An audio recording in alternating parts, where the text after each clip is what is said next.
Ontario's Ombudsman is mulling whether to take another look at how provincial police deal with officers who suffer serious stress on the job and, in some cases, end up killing themselves.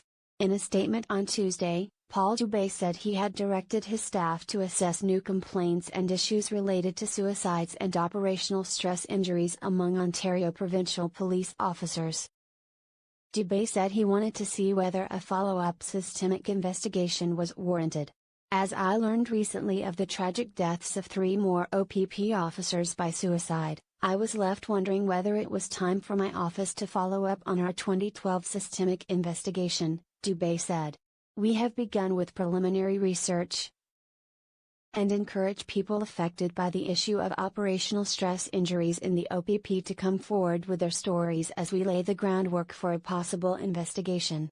Following an in-depth probe in 2012, the Ombudsman's office produced a 155-page report called In the Line of Duty that found more officers had killed themselves over the previous 23 years than were being killed doing police work.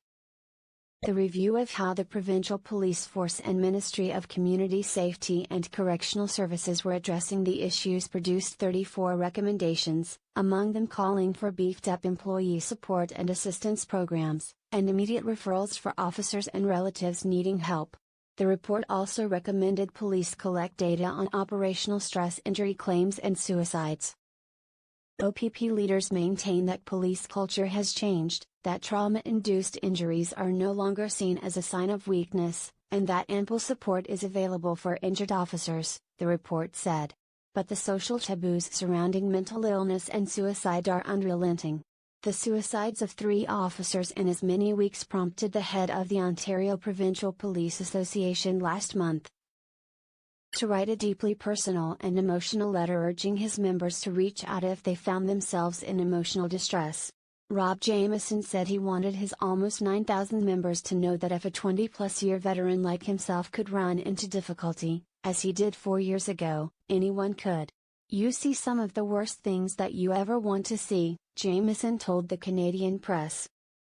I'm not a doctor, but there's just no way that you cannot be affected by these things that you deal with on a daily basis, that just are not normal to see and are just not normal to experience.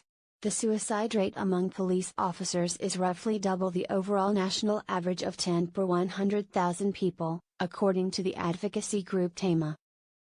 Dube acknowledged that Provincial Police Commissioner Vince Hawkes has announced an internal mental health review, but said that didn't preclude an investigation by his office.